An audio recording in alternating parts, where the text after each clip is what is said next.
प्रभुपाद न होते तो क्या होता, ये जीवन बहता कैसे। यदि प्रभुपाद न होते तो क्या होता, ये जीवन बहता कैसे।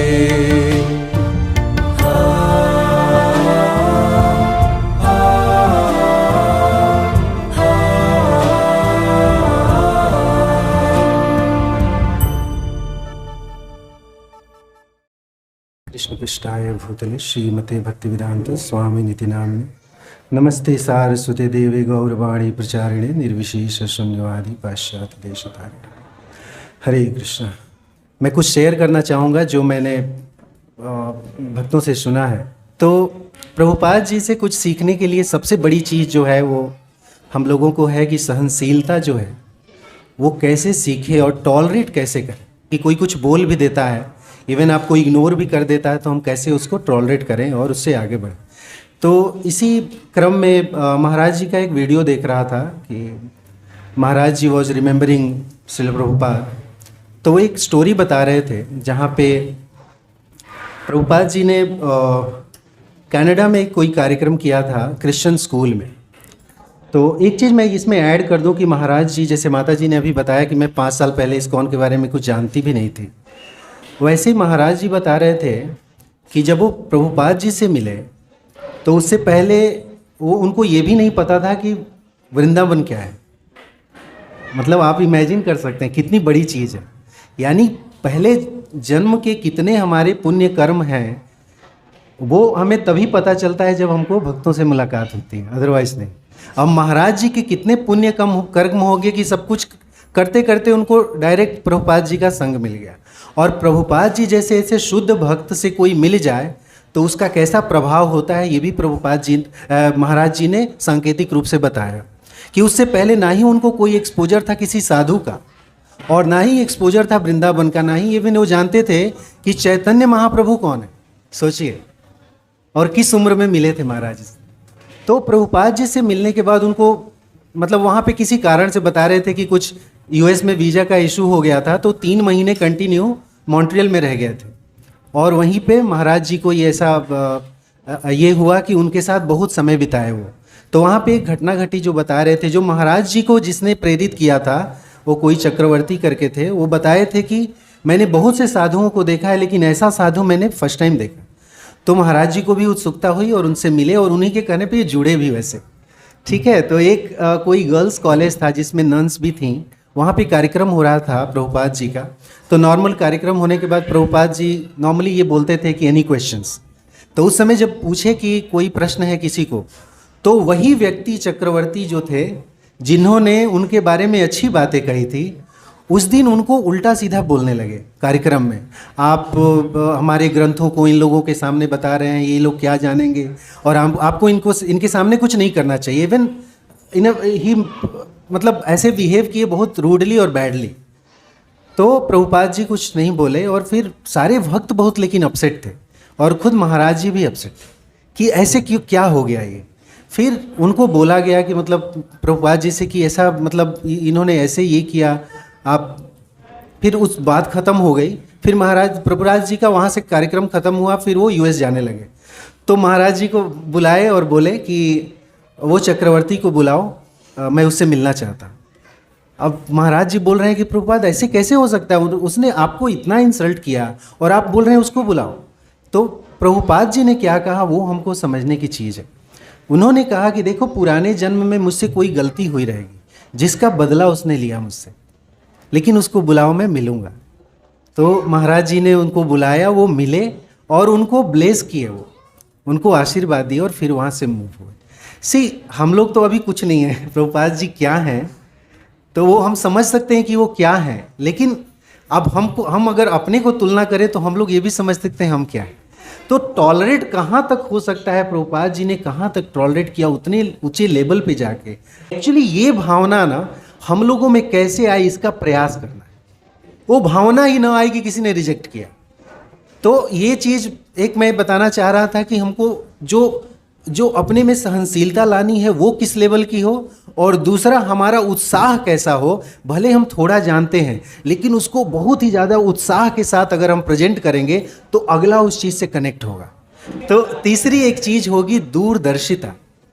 दूरदर्शिता जो है प्रभुपाद जी का बहुत ही मतलब अजीब था, वो हम लोगों के समझ के परे है।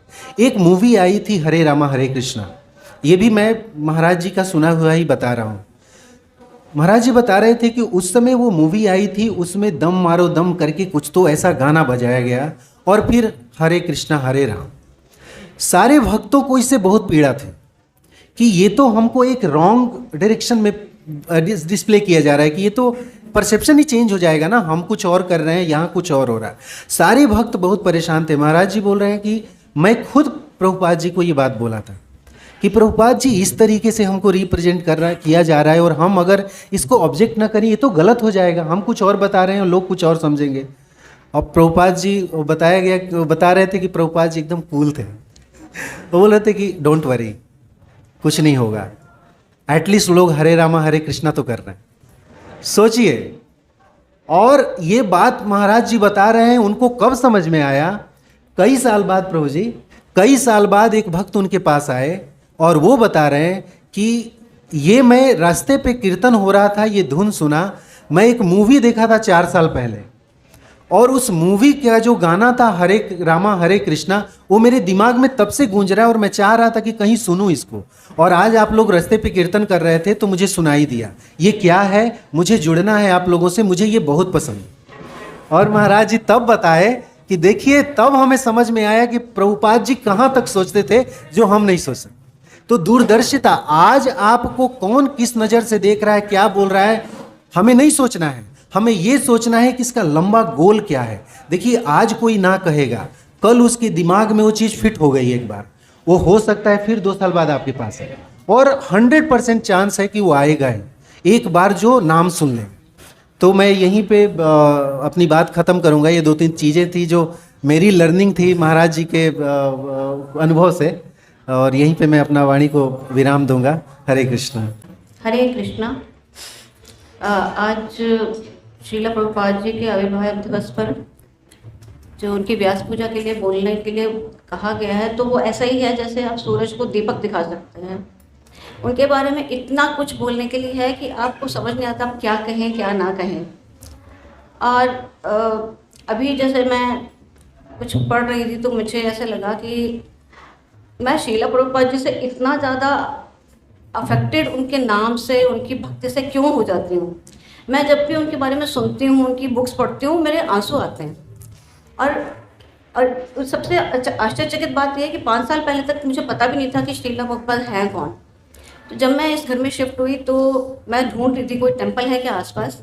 तो मेरी सोसाइटी में एक लेडी है, उसने मुझे कहा कि यहाँ पे एक टेंपल बन रहा है। वहाँ टेंपल तो अभी इतना ज़्यादा नहीं है, वहाँ पे एक गार्डन बहुत अच्छा है, हम लोग वहाँ जाके बैठते हैं। तो मैंने कहा ठीक है। हम दोनों, मैं उसके साथ साथ आती थी। फिर हमने देखा एक दिन आरती हो रही थी, हम उस टाइम पे एक्चुअली आई 7 बजे शाम को, तो वहाँ पे आरती चल रही थी। तो जब मैंने आरती सुनी और मैं वहाँ, तो मैं तो बिल्कुल, अरे ये मैं कहाँ ढूंढ रही थी, इतना अच्छा कीर्तन हो रहा है, इतना अच्छा। और मैं वहाँ बैठ गई, क्योंकि अभी तक मैं किसी टेंपल में जाती थी, बैठने को, ऐसे सुनने को इतने आराम से वो मिलता नहीं था। गए आप घंटी बजा के वापस आ गए करके। तो मैंने कहा ठीक है। अब उसके बाद ऐसा हुआ कि हम 1 साल तक हम दोनों आते रहे। उसके बाद उस लेडी ने आना बंद कर दिया। तो लेकिन उसने मुझे रास्ता दिखा दिया, मतलब वो एक तरह से मीडियम थी मुझे यहाँ तक लाने के लिए। तो ऐसे ही मुझे लगा कि मैं बहुत टाइम तक मुझे पता भी नहीं था कि ये जो मूर्ति है वो किसकी है। लोग उनको जाके दंडवत प्रणाम करते हैं। मैंने एक दिन पूछा ये कौन है, बोले ISKCON के संस्थापक हैं। अच्छा, क्या नाम है इनका? उनका श्रीला प्रभुपाद है। फिर मैंने बुक जब पढ़ी तो मैंने कहा इतना बड़ा इन्होंने इंटरनेशनल बनाया है, और उसमें किसी को ये नाम भी नहीं पता कि किन्होंने बनाया है, क्योंकि उनका मकसद क्या था? उनका मकसद था सिर्फ कृष्णा को हाईलाइट करना, अपने को हाईलाइट करना नहीं। ISKCON international society for Krishna consciousness का क्या मतलब है? फिर जब मैंने उनकी बुक्स पढ़नी शुरू की, और चांस भी ऐसा है कि जब मैं 2021 में चैतन्य प्रभु जी के साथ एसोसिएट हुई और उनके साथ मैं मायापुर यात्रा गई, उसके 2-3 महीने के बाद ही प्रभु जी ने मुझे बोला कि आप गीता वगैरह तो पढ़ रहे हो, लेकिन आप प्रभुपाद जी की शॉर्ट बुक्स पढ़ना शुरू कर दीजिए। तो मैंने कहा ठीक है, मैंने शॉर्ट बुक्स ली। उसके बाद उन्होंने मुझे एक बार बोला कि नहीं, आप उनके लिए उनके कोर्स बनाना शुरू कर दीजिए। तो वो मेरे लिए एकदम से, क्योंकि मैं ठीक है, मैं पहले एजुकेशन में भी अच्छी थी, फिर मैं जॉब भी करती थी, लेकिन वो छूट चुका था मुझसे सब कुछ। तो मुझे थोड़ा टफ लगा कि पढ़ना is easy, but to make course out of this things, how is it possible? And then I started doing it and I became totally addicted to that. मुझे हर उसमें मुझे वो हाईलाइट हो जाता था कि मुझे क्या कोड बनाना है। 2 पेज पढ़ते थे, उसमें मुझे हाईलाइट हो जाता था, हाँ ये वाला कोड भी बन सकता है, ये कोड बन सकता है। आई स्टार्टेड यूजिंग 4-5 कोड में इकट्ठे नोट करके रख लेती थी। Then I use to make it, फिर every day I use to make it. Then he said कि अभी वो गीता फॉर एवरीवन के लिए आप हिंदी में कोर्स बनाना शुरू करो।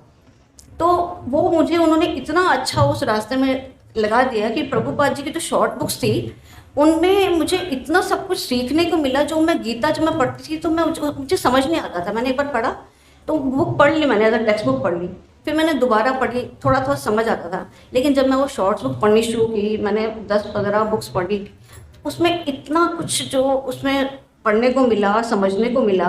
और उसमें जैसे समरी, मेरे गीता की समरी मुझे उसमें मिल गई शॉर्ट बुक्स में। फिर उसके बाद जब मैंने गीता पढ़ी तो मुझे एकदम हाईलाइट होता, अच्छा ये तो मैंने उस बुक में पढ़ा था, ये तो on the way to Krishna में मेंशन था। And that time it was, then it becomes like, जब मैं अब गीता पढ़ रही हूँ तो it becomes like so easy to understand किस कॉन्टेक्स्ट में प्रभुपाद जी ने बोला था। क्योंकि उस बुक में उन्होंने उस श्लोक को इतना हाईलाइट करके उसके बारे में एक्सप्लेन किया था, जो गीता में एक परपट में हम लोग शायद नहीं पकड़ पाते थे उस चीज़ को। तो मुझे वो बहुत मज़ा आने लगा कि मैं शॉर्ट बुक्स पढ़ती थी, फिर मैं गीता पढ़ती थी, फिर मैं उसको एक दूसरे के साथ वो करती थी, हाँ अच्छा इसका ये मतलब था। And then I got totally addicted to that. तो उसके बाद फिर मैंने ये शुरू किया है लीलामृत पढ़ना। तो उसमें मैं यही सोचती थी कि उन्होंने क्यों रखा international society for Krishna consciousness. तो उसमें एक आंसर आया कि जब वो इस चीज़ को उन्होंने अपने फ्रेंड्स के साथ, अपने डिवोटीज के साथ डिस्कस किया कि आई वांट टू, एक मैं एसोसिएशन बनाना चाहता हूँ वर्ल्ड कॉन्शियसनेस के लिए। तो मैं उसमें international society for Krishna consciousness रखना चाहता हूँ। तो उनमें से एक जो, क्योंकि he was in America that time, उन लोगों ने बोला why don't you keep it as a God conscious, why shouldn't it be international society for God conscious, क्योंकि देन आपको डिस्क्रिमिनेशन नहीं होगा। अदरवाइज पीपल विल थिंक कि you are imposing Hindu culture और Krishna on them. If you say it God conscious, they'll be happily think that okay it's Christ or it's Mohammed, ये जो भी है मुस्लिम्स का। तो प्रभुपाद जी अपने कन्विक्शन में इतने स्ट्रॉन्ग थे, उन्होंने बोला because only Krishna is God. And लोग जो हैं गॉड को अपने वेग टर्म्स में यूज़ कर सकते हैं, किसी भी तरह से उसको अपने अंडरस्टैंड कर सकते हैं। I want them to know that God is only Krishna, whether they are Christians or whatever it is, they have to understand that, they have to accept it that only God is, अगर God मैं बोलता हूँ तो कृष्णा ही हैं। तो ये चीज़ उनकी इतनी स्ट्रॉन्ग कन्विक्शन थी। और मैंने थोड़ी देखा है, he is so strong is in conviction. जो उन्होंने सोच लिया कि ये है वो है, nobody can change that. And he has gone through so much in his life कि जब वो अपने क्योंकि एक जो इंसान दिल से भगवान के प्रति सच्चा होता है वो इनोसेंट होता है बहुत, उसको लोग मैनिपुलेट भी करते हैं, उसका फ़ायदा भी उठाते हैं, लेकिन उसके बाद फिर वो, क्योंकि वो भगवान को सरेंडर है, उनको लगता है कि जो भी होगा भगवान तो देख ही लेंगे। तो इतना सब कुछ उनके साथ इतने सारे लोगों ने इतना कुछ धोखा भी किया, बहुत लोगों ने उनका फ़ायदा भी उठाया, but every time he was like नहीं, God is taking care of me. और उसके बाद जब वो अपनी फैमिली से भी इतने डिसअपॉइंटेड हो गए थे, जो भी था, उसके बाद भी उन्होंने ये सोचा कि नहीं, अब शायद मेरे को बार बार फेलियर इसलिए मिल रहा है क्योंकि भगवान चाहते हैं कि मैं ये अपनी फैमिली लाइफ छोड़ के मैं उनकी तरफ जाऊँ। क्योंकि जब वो 26 साल के थे उस टाइम उनके गुरु ने उनको कहा था कि you should go abroad and आप अपना उसमें करिए आप। तो 40 साल के बाद उनको जब सरस्वती ठाकुर उनके सपने में आए थे और उन्होंने कहा था कि ऐसे लेना, आपको संन्यास लेना है या आपको सब लेना है, तो उसके बाद उन्होंने जब डिसाइड किया, देन ही वाज लाइक कि फैमिली के लिए मैंने सारा ही अपने, मेरे कोई ऑब्लिगेशन नहीं है, मैंने सब पूरा कर दिया है, अभी I have to dedicate myself totally into Krishna consciousness. और उसके बाद उन्होंने अपनी फैमिली को पीछे मुड़ के भी नहीं देखा एक तरह से, because he said now my goal is clear.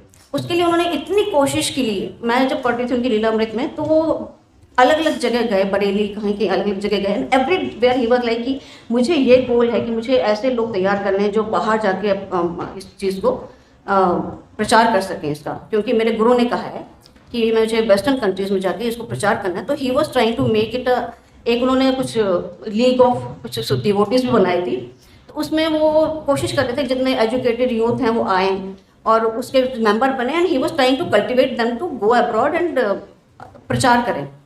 लेकिन वो सक्सेसफुल नहीं हो पाए क्योंकि बहुत लोग जो थे वो उनको सोचते थे कि ही इज़ नॉट इतना ज़्यादा ये इम्पोर्टेंट पर्सन नहीं है, क्योंकि प्रभुपाद जी अपने आप को कभी ऐसे वो दिखाते नहीं थे कि मैं इतना एजुकेटेड हूँ या मैं इतना स्कॉलरली हूँ या मैं इतना कुछ हूँ। तो इवन जो उनके गॉड ब्रदर्स होते थे जो मठ से जुड़े हुए थे, वो भी उनको डिस्करेज करते थे कि आप वृंदावन जाइए, आप वहीं पे रहिए। लेकिन प्रभुपाद जी का जो एक था कि नहीं, मुझे मेरे गुरु ने जो दिया है आदेश, मुझे उसको पूरा करना है। उसके लिए उन्होंने इतना कोशिश किया। उसके बाद जब वो बाहर भी गए, बाहर भी उनको इतना सब कुछ सहना पड़ा। वो ऐसे ऐसे सिचुएशंस में रहे हैं कि आप सोच ही नहीं सकते कि एक 70 साल का इंसान जो अकेले रह के श्रीमद् भागवतम का अपने आप ही सब कर रहे थे, ट्रांसलेशन कर रहे थे। और वो क्या करते थे कि सारे आचार्यों के जितने भी टीका होता था उसको अपने सामने खोल रखते थे, फिर उनको वो उनका सार निकाल के उसको इंग्लिश में लिखते थे, फिर उसको खुद ही टाइप करते थे, फिर खुद ही वो प्रेस वाले के पास जाते थे, अपने आप पेपर उठाते थे, उसके पास जाते थे, फिर उसका प्रूफ रीडिंग भी खुद ही करते थे। जब वो वृंदावन से दिल्ली भी आते थे सब करने के लिए अकेले, एंड उनके पास पैसे नहीं होते थे कि वो ट्रेन के बाद टांगे में जाके वो तो पैदल चलते थे, वो अपना ब्रेकफास्ट छोड़ देते थे, अपना लंच छोड़ देते थे कि पैसे बच जाएं। पैसे थोड़े से बचते थे तो वो अपना कुछ बुक प्रिंट करने के लिए या फिर आगे कुछ करने के लिए ऐसे करते थे। बाहर जाके भी उनका स्ट्रगल ऐसा नहीं था कि बिल्कुल ख़त्म हो गया, बाहर जाके स्ट्रगल बहुत रहा उनको। तो अभी जो मैं लेटेस्ट जब भी पढ़ रही हूँ, अभी लीलामृत पार्ट 2 में पढ़ रही हूँ, उसमें ये है कि ऐसा लगता है कि जो वेस्टर्न कंट्रीज़ के लोग थे, they were more accepting to him, towards him, क्योंकि हम लोगों को एक चीज़ ये होती है कि जो आप ज़ीरो से शुरू करते हो उसको आपको उन लोगों को सिखाना आसान होता है।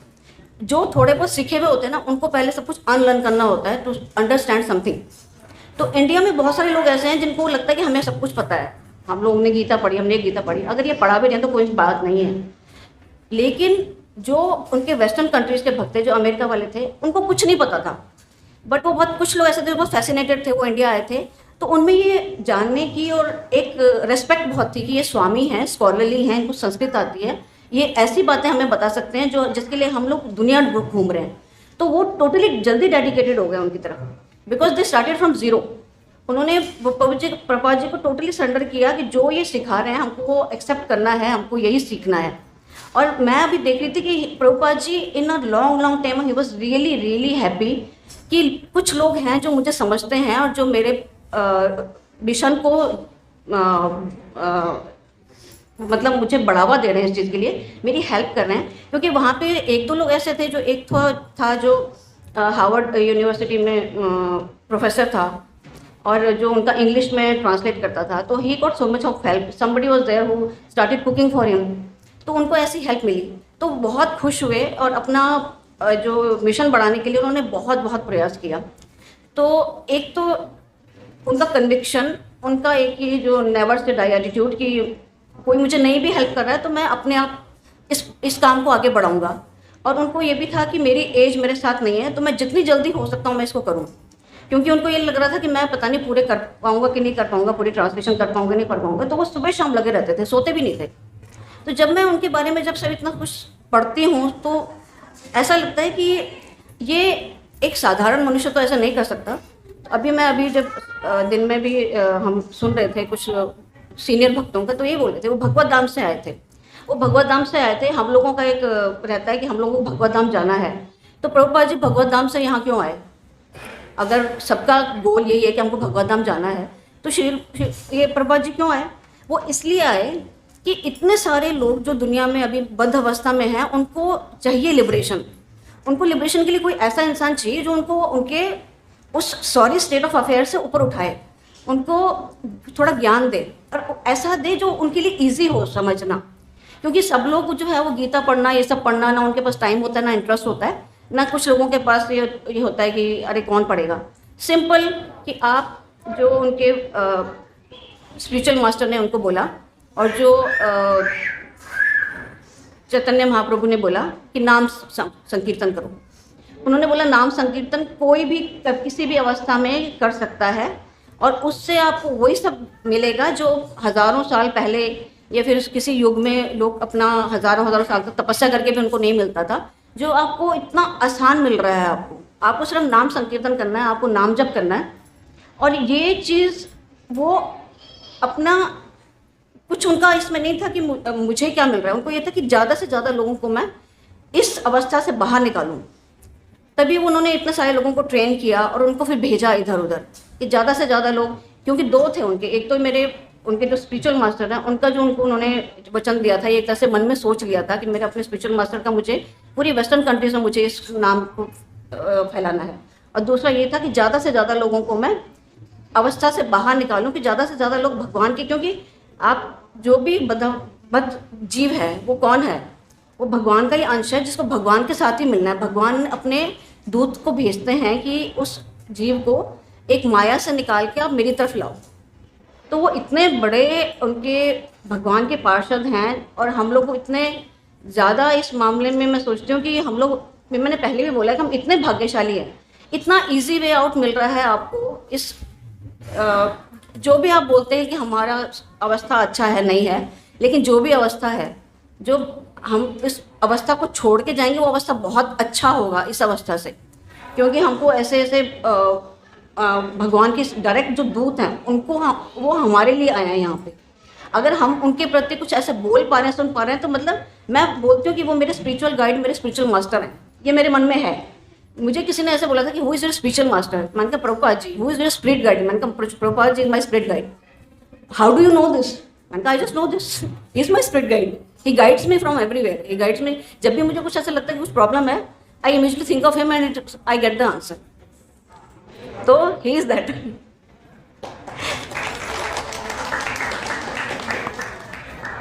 तो मैं बस इतना कहूँगी कि जो मैंने अभी 2-3 साल में मैंने जो भगवान के प्रति मेरी इतनी आस्था हुई है, आप कृष्ण को पूज सकते हैं, लेकिन आप उनके जब मन से निकलता है वो सिर्फ आप अपने गुरु के थ्रू ही पहुँच सकते हैं वहाँ तक। जब तक आप गुरु के साथ आपका अटैचमेंट नहीं होगा, आप गुरु के प्रति आप समर्पित नहीं होंगे, कृष्ण भी देख रहे हैं वहाँ से, ठीक है आप उनके प्रति बहुत ज़्यादा है, लेकिन जब तक गुरु बीच में नहीं है, तो हमारे तो जैसे परंपरा वाले गुरु हैं ना, चैतन्य प्रभु जी हैं, ये प्रभुपाद जी हैं, तो जब तक उनके पास आपके मन की व्यथा नहीं जाएगी, वो कृष्ण तक भी नहीं पहुँचेगी। तो अभी जैसे मैं अभी 2-3 दिन से I am just totally in a state of bliss. कुछ थकान नहीं है, कुछ ऐसा लग नहीं रहा कि कुछ थक गए हम लोग। 2-3 दिन से सुबह शाम पता नहीं चल रहा है, 2 दिन निकल गए, 3 दिन निकल गए। Totally in a state of trance. So that is the best state you can get. Nothing can get you that kind of state of bliss. कोई भी आप कितना भी enjoy करने की कोशिश करें वो नहीं मिलता, because the spiritual bliss जो होता है that is the ultimate bliss. तो मैं ये इससे ज़्यादा मैं बोलने के लिए मुझे नहीं लगता मैं कुछ बोल पाऊँगी। तो थैंक यू सो मच। हरे कृष्ण। हरे कृष्ण। क्या होता है, मुझे है ना, एक बार मैं मंदिर आया था, बहुत स्टार्ट की बात है, मुझे लगता है 3-4 टाइम रहेगा, और वो 8:30 9 o'clock का मंदिर बंद होने का टाइम था, और मंदिर बंद ही हो रहा था। तो उसी टाइम में मुझे किसी ने बोला कि आप गुरु महाराज को मिलोगे क्या। मुझे मालूम नहीं था कौन गुरु महाराज है, ये भी मालूम नहीं था मुझे। प्रभुपाद के इसके ऊपर एक बिल्कुल छोटा सा थोड़ा सा मालूम था कि भगवत गीता जैसी आए तैसी वो बुक उन्होंने लिखी हुई है, इतना ही मालूम था मुझे बस। और कृष्ण के बारे में तो शुरू से कृष्ण लीला सुनते थे। मैं थोड़ा हिचकिचा गया, मैं मिलूँगा। और उसके बाद में मुझे जो ऑफिस है सूरदास प्रभु जी के बाजू वाला ऑफिस, वहाँ पे बोले 10 रुको 2 मिनट, गुरु महाराज आ रहे हैं करके। और मैं रुका, 3 लोग थे, और उसी इसमें गुरु महाराज वहाँ बैठे हुए थे, और उसमें वो एक टेबल है छोटा सा बीच में। और मुझे मेरा लक इतना है कि वहाँ बैठ के मैं गुरु महाराज से बात किया, और वहाँ बात करने के बाद में उन्होंने मुझे प्रसाद दिया और मुझे कुछ वर्ड भी बोले उन्होंने, और मुझे वो फीलिंग आज भी मुझे महसूस करता हूँ। और वहाँ के बाद में काफ़ी मुझे लगता है 1 मिनट आधा मिनट उनके सामने बात किया, उन्होंने मुझे हाथ ये किया और मैं उसके बाद में मैं बाहर आया। लेकिन उसके बाद में ना मुझे एक क्वेश्चन हो गया, और वो क्वेश्चन ऐसा था कि प्रभुपाद जी महाराज तो ये छोड़ के देह त्याग लिया, तो मैंने प्रभुपाद महाराज को कैसे देख लिया। और मैं उस क्वेश्चन में मैं कम से कम 2-3 महीना मेरे थिंकिंग में सोचता था कि ऐसा कैसा हो गया कि मैंने प्रभुपाद महाराज को देखा है करके। और ये चीज़ है ना, हम ये भी नहीं बोल सकते जैसा भूत का आप बोला वैसा, तो हम वो उसको हम बिलीव नहीं करते ना। तो सर्वजन प्रभु जी ने भी एक बार एक सेंटेंस बताया था, लेकिन मैं बहुत सोचा था, मैं किसी को पूछा नहीं, लेकिन मैं हमेशा कंफ्यूज होता था, अरे मुझे ऐसा क्यों हो गया, प्रभुपाद महाराज तो देह त्याग दिया और मुझे प्रभुपाद महाराज कैसे मिल गए वहाँ पे, और मुझे बताऊँ मुझे सेम की सेम वहाँ दिखाई दे गए। और बाद में कम से कम 2-3 महीने के बाद में मुझे वो ये हो गया, जब एक दिन मैंने गुरु महाराज का प्रवचन सुना। लेकिन ये मेरे लिए एक बड़ा ये चीज़ था कि मैंने उनको फील किया प्रभुपाद महाराज को, और मैं फिर धीरे धीरे जुड़ गया। मुझे एक ही हमेशा क्वेश्चन रहता है कि मैं अगर यहाँ पे हूँ, मैं होने के बाद भी एक भी आदमी मुझे फॉलो नहीं करता है।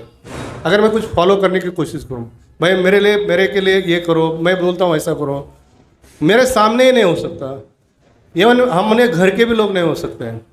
लेकिन मुझे एक क्वेश्चन हमेशा सताता है, प्रभुपाद महाराज आज इतना साल हो गए, उसके बावजूद उन्होंने उस टाइम में जो हर चीज़ के लिए डेफिनेशन, हर चीज़ के लिए शास्त्र के लिए बता के रखा हुआ है, मंगल आरती इसी टाइम में होगी, प्रसादम इसी टाइम में होगा, ये क्या क्वालिटी है कि जो प्रभुपाद जी ने देह त्याग करने के बाद में पूरे वर्ल्ड में वही फॉलो हो रहा है, ये क्या क्वालिटी है।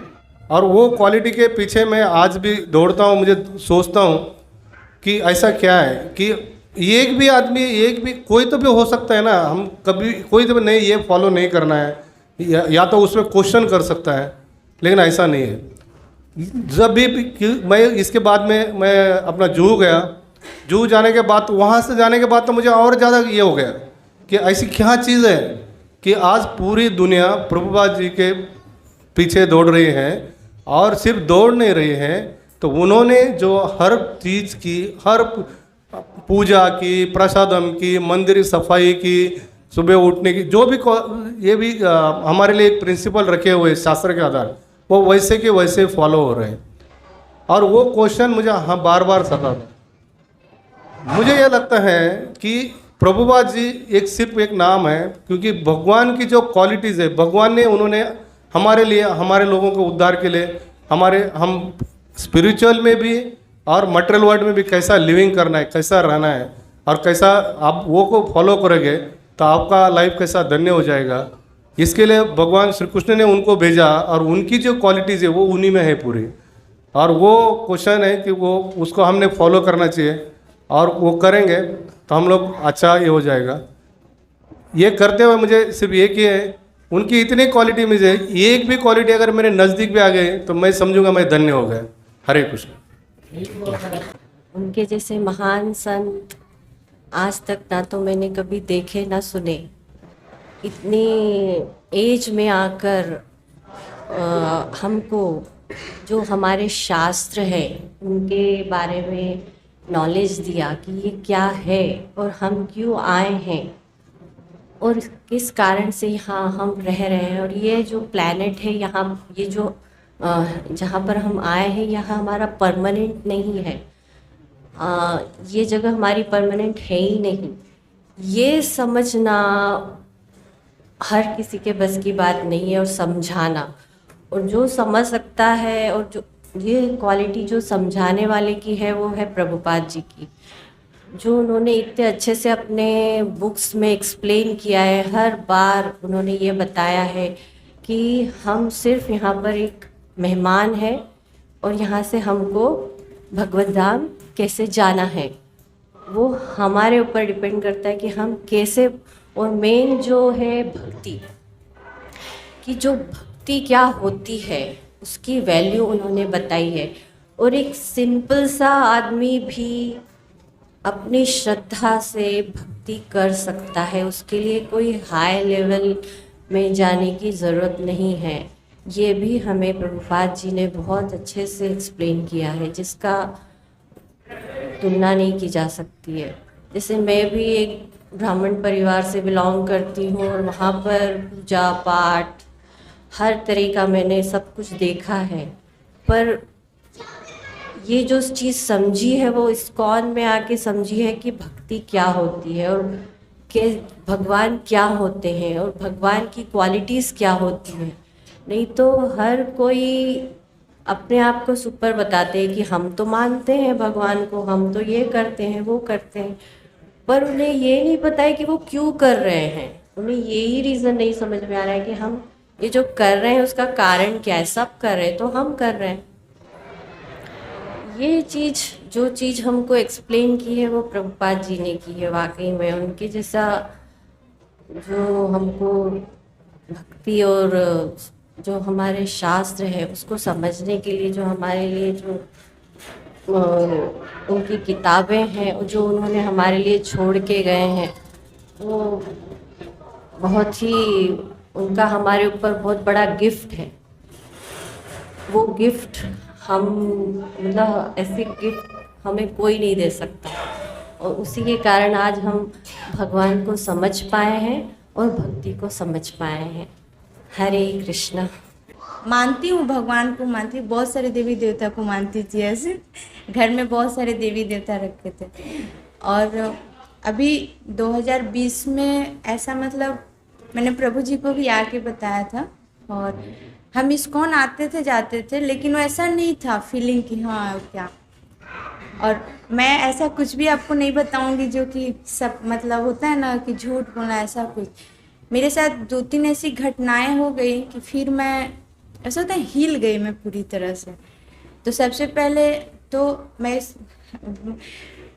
मैं धनबाद मतलब मेरी सिस्टर इन लॉ है वहाँ पे गई थी।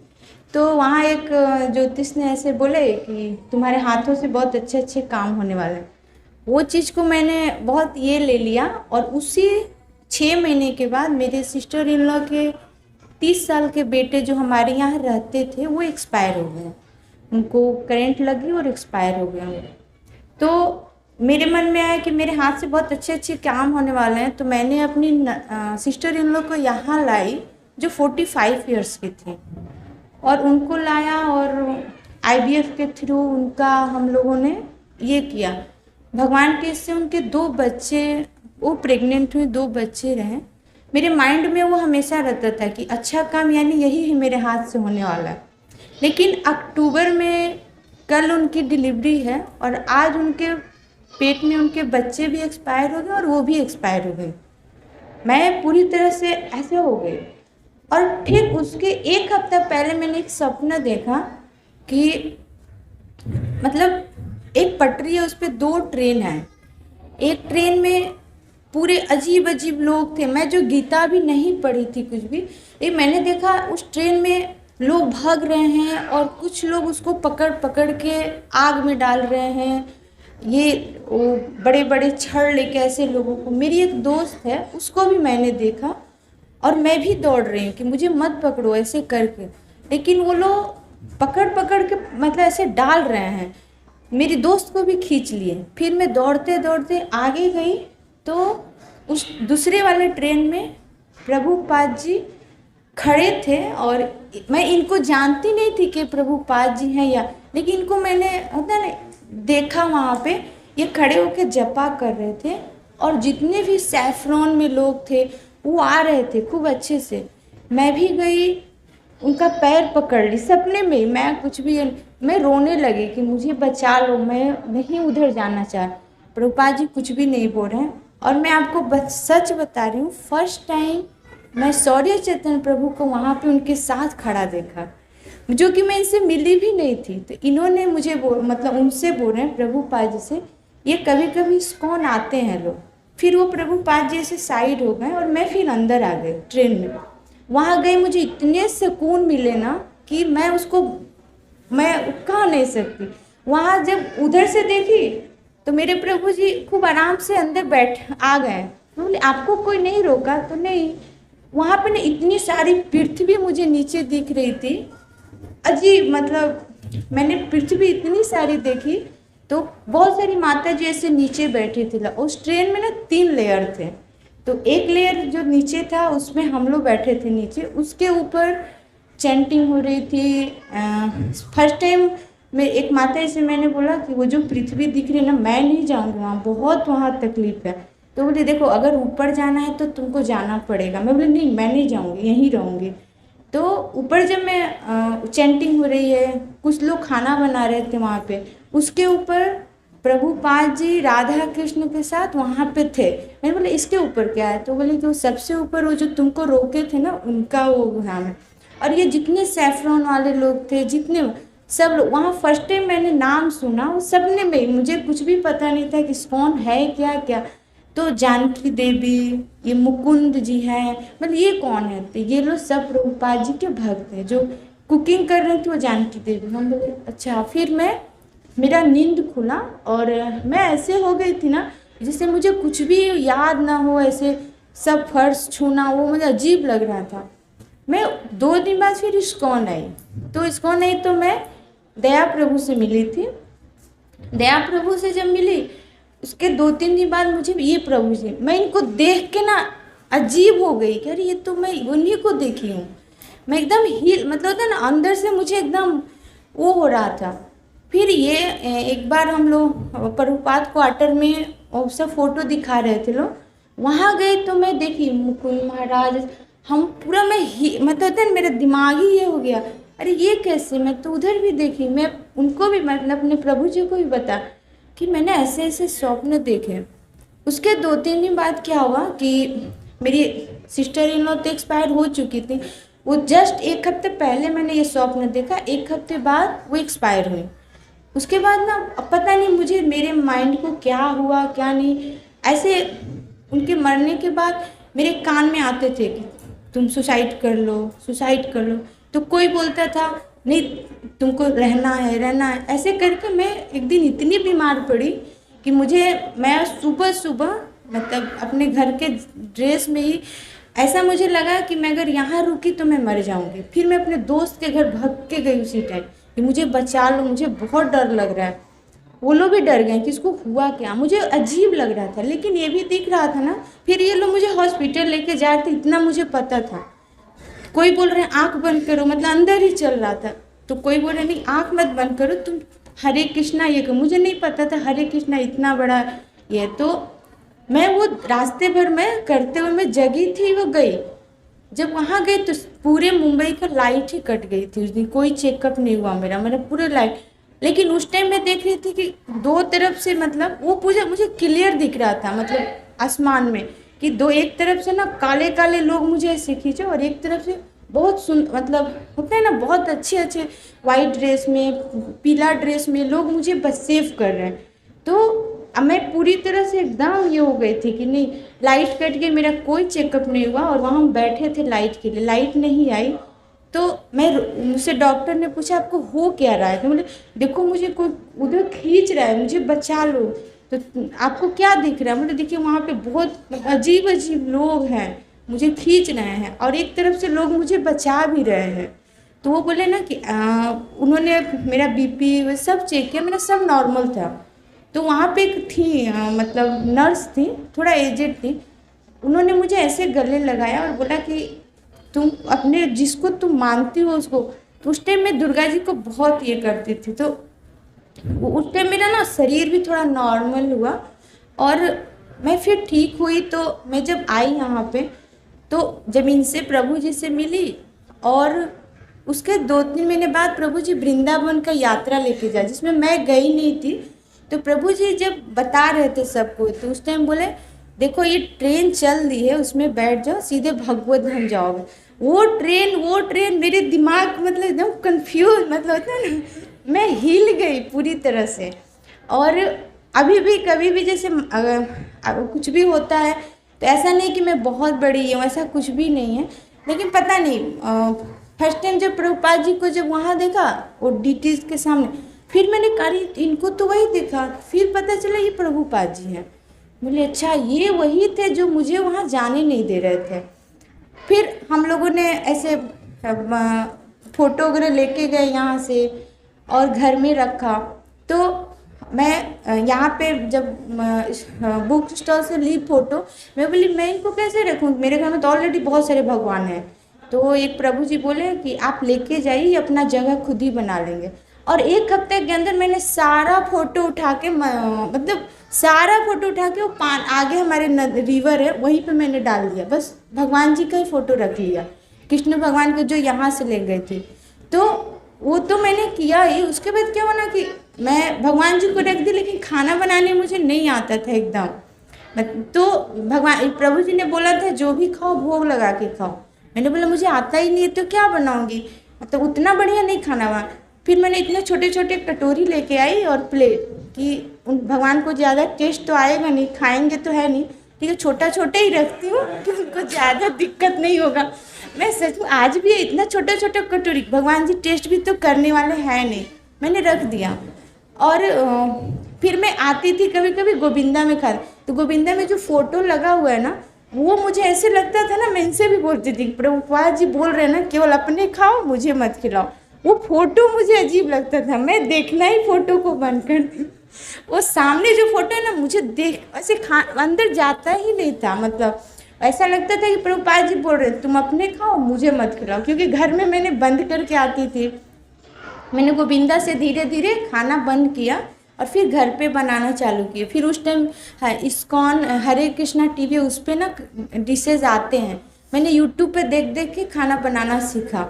और मतलब अजीब अजीब घटनाएं हुई और फिर मैं इस्कॉन से ऐसे जुड़ी कि फिर लगा कि नहीं अब बस इसके बाद अब कहीं नहीं जाना है। भगवान ने एक रास्ता दिखाया, जिससे माता जी भी अपना एक्सपीरियंस शेयर कर रही थी कि कैसे वो 5 साल पहले जानती नहीं थी। तो मेरा जो एक्सपीरियंस है कि गुरु जैसा कोई आपको पथ प्रशंसक आपके मार्ग में आ जाएगा, वो हमको एक रास्ता दिखाएगा। तो हमको सिर्फ गुरुओं की शरण लेके चलते जाना है बिना किसी मन के डाउट के। और एक मेरा पूरा विश्वास हो गया है कि आपको रास्ता मिलता जाएगा। यहाँ का जो कई एक्सपीरियंस हुए, अभी हम झूलन यात्रा का 3रा दिवस था जब माताओं का कीर्तन था। मैं पहले 3 दिन लगातार कीर्तन के लिए आया। पहले ऐसा भाव रहता था कि इस्कॉन आके प्रसाद मिलेगा, ये सबके मन में रहता है कि इस्कॉन आए तो प्रसाद मिलना है। बट धीरे धीरे आए कि अगर प्रसाद के लिए आओगे तो वो उद्देश्य प्रसाद का नहीं होना चाहिए। तो ऐसा अपने आप को रिस्ट्रिक्ट किया कि नहीं, उस पर कंसंट्रेशन नहीं करना है, कंसंट्रेशन भक्ति पे होना चाहिए। तो धीरे धीरे प्रसाद को थोड़ा सा मिला तो ठीक, नहीं मिला तो ठीक, ये मन में मैंने ठाना, तो उसमें सुधार हुआ। तो 3रे के उसका दिन था, ऑफिस से तलोजा MIDC में ऑफिस से वहाँ से मैं इधर आया और माता जी का कीर्तन चल रहा था। तो निकल के मैं मंदिर परिसर में गया, वहाँ पर कोई नहीं था, 8-10 डिवोटी बैठे थे, कीर्तन चल रहा था। तो मैं हारमोनियम पर कीर्तन करने लगा। कीर्तन होने के बाद 9:30 बज गए। 9:30 बजने के बाद पट बंद होने लगे। मैं घर जाने के लिए चला गया, तो अभी खाना तो खाया नहीं, अभी घर पे भी बोल दिया था कि शायद उधर खा के आऊँगा। ठीक है, मैं निकल गया, गेट पे पहुँचा। और गेट पे पहुँचने पर एक प्रभु जी ने आवाज़ दी, आपने खाना नहीं खाया, खाना खा के जाइए। 9:30 या 9:45 बज रहे थे, सब कुछ बंद था। तो उन्हें कि अभी आंखों से आंसू आ गए। वो लेके वहाँ तक लेके गए मुझे 1st फ्लोर पर, प्रसाद दिया। और प्रसाद इतना दिया कि बाकी जो पूरा प्रसाद ले गया मैं, मेरे को भगवान ने इतना वो किया कि पूरा प्रसाद डिस्ट्रीब्यूट किया मैं, जिसमें कम से कम 20 से 30 kg राइस था, 10-20 लीटर वेजिटेबल था, हलवा था। पूरा मैंने वो रात में 11 बजे तक प्रसाद डिस्ट्रीब्यूट किया अकेले। तो ऐसे कई इंस्टेंट हैं, जैसा प्रभु जी बता रहे थे। तो हमको कुछ नहीं करना है, गुरुओं की शरण में चल के वही रास्ता दिखाएंगे। हम अपनी बुद्धि से डिसाइड नहीं कर सकते कि सही क्या है गलत क्या है, हमारी बुद्धि वो नहीं है। हमको जो दिखेगा सामने, बट वो सही है नहीं है हम डिसाइड नहीं कर सकते हैं। हमको सिर्फ गुरु की शरणगति लेना है और जैसा वो बताएंगे उस पर चलना है। आपके जीवन में ऑटोमेटिक वो मार्ग आपका क्लियर होता जाएगा और जो भी मन में डाउट है वो क्लियर होता जाएगा। इन्हीं शब्दों के साथ मैं अपना समाप्त करता हूँ। आप सभी ने समय दिया उसके लिए बहुत बहुत धन्यवाद। हरे कृष्ण। मैंने प्रभुपाद जी के बारे में मतलब मैं ऐसा कुछ भी याद किया हुआ नहीं बोली, क्योंकि मैं याद कर ही नहीं सकती। मेरे मन में जो होता है मैं वही बोल सकती हूँ। तो मैंने प्रभुपाद जी के बारे में ना जैसे उनकी बायोग्राफी वगैरह सुनी, तो उसमें मैंने एक चीज़ नोटिस की, मतलब कि जैसे एक व्यक्ति इतना बूढ़ा और उन्होंने 12 साल में 108 मंदिर बनाए। मैं उस चीज़ को देख के आज भी चौंक जाती हूँ कि क्या ये पॉसिबल है 108 मंदिर इतना बनाना अपनी, वो भी एक बुढ़ापे की एज में जिसमें आदमी रिटायरमेंट ले लेता है, लेकिन उस एज में उन्होंने 112 मंदिर बनाए। तो वो चीज़ मुझे ऐसा लगता है क्या प्रभुपाद जी नॉर्मल इंसान हैं? तो वो चीज़ मुझे सोचने पे इनके लिए मजबूर करती है हमेशा। तो इसी चीज़ को सोचती रहती हूँ मैं हमेशा कि क्या मतलब ऐसा क्या है इनके बारे में, मतलब इनमें ऐसा क्या था कि इन्होंने इतना हो। तो ये चीज़ सोचते वही लगता बस ये सीधा भगवत धाम से ही कोई आए हुए भगवान के ही कोई निजी भक्त हैं जो हमारे लिए यहाँ पे आए हैं। और जैसे कि इनकी जर्नी मतलब सुनो तो मतलब चौंक जाते कि एक इंसान यहाँ से जाके विदेश में जाके प्रचार कर रहा है और उसमें भी मतलब उनके पास खाने के लिए पैसे नहीं, कुछ पैसे नहीं। अगर हमें आज कोई काम सौंपा जाए, पहले हम अपना पेट पूजा देखते हैं, उसके बाद अगर पैसा बचेगा तो बाकी देखेंगे, नहीं है तो चलो वो काम नहीं हो पाएगा क्योंकि हमारे पास पैसे नहीं है। लेकिन प्रभुपाद जी ने एक पैसा बचा के अपने खाने का, कहीं आने जाने का किराया सब बचा के उन्होंने पुस्तकें लिखनी कृष्ण जी के बारे में, उन्होंने सब कृष्ण जी के बारे में उन्होंने सब कृष्ण जी के ऊपर लगाया है सब पैसा। तो मतलब सोच के भी वो आता है मतलब एक इंसान कैसे इतना वो हो सकता है जो मतलब अपने लिए पैसा नहीं बचा के बस कृष्ण जी के ऊपर लगा दो। तो वो तो कृष्णा जी का कोई निजी भक्त हो सकता है, कोई निजी ही उनके कोई पार्षद है। इतना तो मुझे पूरा विश्वास है कि प्रभुपाद जी यहाँ से नहीं है। और जैसे कृष्णा जी भी बोलते हैं, जैसे कृष्णा जी भी बोलते कि हजारों लोगों में से ही कोई एक भक्त, कोई एक इंसान ऐसा होता है जो मुझ तक आने का प्रयास करता है और जो मुझे प्राप्त करता, मुझे समझता है। और ऐसे ही हमारे आचार्य हैं श्री प्रभुपाद जी। श्री प्रभुपाद जी कोई मतलब मैं व्यक्त नहीं कर सकती इस चीज़ को कि मतलब क्या है, समझना भी इनके बारे में मुश्किल है कि एक नॉर्मल इंसान कैसे इतना कुछ कर पाता है। तो उस चीज़ को तो मैं नहीं बयां कर सकती क्योंकि जैसे जैसे इनकी जर्नी मैं सुनती हूँ बहुत ही ज़्यादा मतलब हिप्पियों के बीच में रह के, उनके बीच में रह के उनकी सेवा करना, मतलब जिनकी हमें सेवा करनी चाहिए वो हमारी सेवा कर रहे हैं।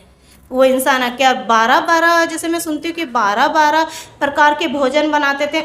हम लोग घर में नॉर्मल नहीं रह के इतना बना पाते हैं, हम खाली 1-2 डिश बनाते हैं बस, उसी में ही अगर 2 डिश बना दी तो बहुत हो गया, आज तो बहुत ज़्यादा कुछ बना दिया हमने। लेकिन वो 12 डिशेस बना के खिलाते थे प्रभुपाद जी। तो वो चीज़ें मतलब कैसे उन्होंने अपने आप को कृष्ण भक्ति में पूरा कृष्ण को ही समर्पित किया हुआ था। और जैसे कि हम लोग सुनते हैं कि मतलब अपनी फैमिली से इतना अटैच, मतलब फैमिली से अटैच रहो लेकिन उनसे अलग रहो, प्यार करो, लेकिन यहाँ पे कोई आपका जगत में नहीं, आपको छोड़ के अकेले ही जाना है भगवत धाम। यहाँ से आपके लिए सब एक आपका रोल निभाने आए हैं, उनके साथ आपको कनेक्ट रहना है, लेकिन उनको आपके साथ कोई नहीं जाने वाला, आप अकेले ही जाओगे भगवत धाम। जब भी जाओगे मरना है तो आप अकेले ही जाने वाले हो, जहाँ पे भी आपको जाना है, चाहे भगवत धाम हो चाहे कहीं पे भी आप जाओ, अकेले ही जाओगे, कोई नहीं। लेकिन वो चीज़ कहने में ऐसा लगता है कि मतलब ईजी है, हाँ हम अपने फैमिली से अटैच नहीं होंगे ये वो, लेकिन वो चीज़ प्रभुपाद जी ने करके दिखाई है। उन्होंने अपनी फैमिली को ऐसे छोड़ा है जैसे कमल कीचड़ में रहते हुए कमल की पत्ती पे बूंद कीचड़ की पड़ती है और ऐसी कमल एकदम पेवर शुद्ध रहता है, साफ रहता है। तो उन्होंने अपनी फैमिली को इतनी इजीली त्याग दिया, मतलब उनके लिए कोई महत्व ही नहीं क्योंकि उनके लिए कृष्णा ही सब कुछ है। तो बस ऐसे ही आचार्य का आज भाव्य दिवस है तो मैं उनको प्रणाम करना चाहती हूँ। हरे कृष्णा। यदि प्रभुपाद ना होते तो क्या होता, यदि प्रभुपाद ना होते तो क्या होता, ये जीवन चलता कैसे। अंधेरे में जी रहे थे, जन्म मृत्यु का खेल बस पी रहे थे, बिन मकसद के जीवन चल रहा था, कर्मों का खेल बस बढ़ रहा था। उस कर्मों के बंधन से जीव को निकालने, माया जाल के जंजाल से जीव को बचाने, गोलोक से कृष्ण के दास इस धरा पे आए थे, श्रीला प्रभुपाद जी कहलाए थे। अभय चरण नाम था उनका, कृष्ण प्रेम बांटना ही काम था उनका। दास का फर्ज बताए गए, जिंदगी का कर्ज उतार गए। गुरु के आदेश पे कृष्ण प्रचार पे निकल पड़े, जलदूत में बैठकर कृष्ण प्रेम सब पर बरसाने निकल चले। जिस समुंदर में रहना एक दिन भी मुश्किल है, उस समुंदर में उन्होंने 45 दिन रहे। माया ने कई बार सताया, पर गुरु आदेश पर अड़े रहे। 70 वर्ष की आयु में कृष्ण प्रचार के लिए विदेश गए, जहाँ अपने भी ना सुने ऐसे देश में कृष्ण प्रेम की व्याख्या कहे। कीर्तन करते, प्रसाद बनाते, कोई भी दर पे आए कृष्ण प्रसाद प्रेम से खिलाते। प्रसाद खिलाकर, कीर्तन का जादू चलाकर सबको कृष्णमय कर दिया। गुरु का आदेश लेके सबके हृदयों में कृष्ण प्रेम भर दिया। इस्कॉन खुलवाई, जीवन का मूल्य फिर सभी को भगवत गीता और अन्य पुस्तकों से सिखलाई। कभी सोचती हूँ कि जो ये ना होते तो क्या होता। कभी सोचती हूँ कि जो ये ना होते तो जीव कैसे कृष्ण प्रेम में खोता। निस्वार्थ भाव से सभी को गौर नित्यानंद की कृपा दिलाई। दास का जीवन होता कैसे अपनी जीवन कथा से बतलाई। नमन है उन चरणों को, नमन है उनके वर्णों को। आज भी जब माया हरा देती है, प्रभुपाद जी की किताबें हर भटके जीव को राह दिखा देती है। इनको जो अपना बनाना है, इनके चरणों में धर जाओ। दयालु है, दया की वर्षा करेंगे। तुम एक बार हरे कृष्णा तो रट जाओ। कृष्ण प्रेम, कृष्ण प्रचार में जब खो जाओगे, श्रीला प्रभुपाद जी के हो जाओगे। फिर भवसागर से तर जाओगे, तुम अपने असल घर को चले जाओगे, अपने असल घर को चले जाओगे। हरे कृष्ण। प्रभुपाद जी की यही सबसे बड़ी मान्यता है कि सबसे जो अनफॉर्चुनेट लोग हैं, जिसके बारे में मैं अभी बताया, बीइंग मॉडर्न एजुकेशनिस्ट, मुझे लगता है ये सबसे बड़े दुर्भाग्य और अभागे लोग हैं। क्योंकि भक्ति जो है वो जो नॉर्मल गांव में है, जिसके पास कुछ नहीं करने के लिए, वो लोग इजीली कर लेते। मतलब जनरली आप मंदिर में भी देखिए या फिर हम लोग जब गांव में भगवत गीता बांटने जाते हैं तो नेचुरल डिवोशन है उनमें। बट जो जिसको थोड़ा सा भी भौतिकता में ज्ञान अर्जन हो जाता है, वो भक्ति कर ही नहीं सकता, फिर उस लायक नहीं है, या फिर वो सबसे बड़ा अभागी है। तो प्रभुपाद का सबसे बड़ा मतलब कंट्रीब्यूशन मैं देखना चाहता हूँ कि सबसे बड़े जो अभागी लोग हैं, जो मोस्ट ऑफ अस, या फिर मैं खुद को बोल सकता हूँ, बाकियों का तो नहीं, बाकी आप सब लोग बहुत महान वैष्णव है, वैष्णवी है। तो जो सबसे बड़े अभागे जो कैटेगरी के लोग हैं, उनको भी जो है प्रभुपाद जी ने भक्ति प्रदान किया और वो आज इतने बड़े बड़े भक्त हैं। थैंक यू सो मच प्रभु जी, आपने अपॉर्चुनिटी दिया मुझे। Although I am not capable to speak in front of you all, but I want to express whatever I feel about ISKCON Srila Prabhupada. तो सबसे पहले मैंने 2017 से मैंने प्रॉपरली इस्कॉन में जाना चालू किया। उसके पहले मतलब घर पे मेरा बैकग्राउंड में मुझे पता ही नहीं था भक्ति कैसे करते हैं। मुझे इतना पता था कि पूजा पाठ लोग करते थे घर में, मतलब मैं खुद ब्राह्मण फैमिली से बिलोंग करता हूँ। बट वहाँ पे मतलब जो भक्ति होता है या क्या होता है मुझे समझ में नहीं आता। ओनली मतलब एक वो बोलते हैं ना कि बस वो भाव नहीं होता है, मतलब भगवान के लिए पूजा पाठ करते हैं। और जो घर पे भी जैसे कि पूजा करने के लिए पंडित लोग आते हैं तो वो बस पूजा पाठ करते हैं, चले जाते हैं, पर उनके अंदर भी वो जो काम, क्रोध, मोह, लोभ, वो सब रहता है। तो मतलब मुझे ये सब मतलब मैं देखता था, लेकिन मैं वो लाइक नहीं करता था कि मतलब कैसे प्रॉपरली मैं एक मतलब एक खोज में था कि कैसे मतलब प्रॉपर मुझे एक इंस्टीट्यूशन मिले या फिर किसी ऐसे व्यक्ति से जुड़ूं जिससे मैं मतलब अच्छे से भक्ति कर पाऊँ। तो पहले की मतलब मैंने भगवत गीता पढ़ा था, मेरे पास एक छोटी सी गीता प्रेस गोरखपुर की भगवत गीता थी। मैं 10th क्लास के बाद मैं फर्स्ट टाइम उसको पढ़ा था। तो मुझे मतलब पढ़ने के बाद मतलब थोड़ा मतलब उसमें तो कुछ ऐसा मतलब समझ में स्पेशल नहीं आया, लेकिन मुझे अच्छा लगा वो भगवत गीता पढ़ने के बाद।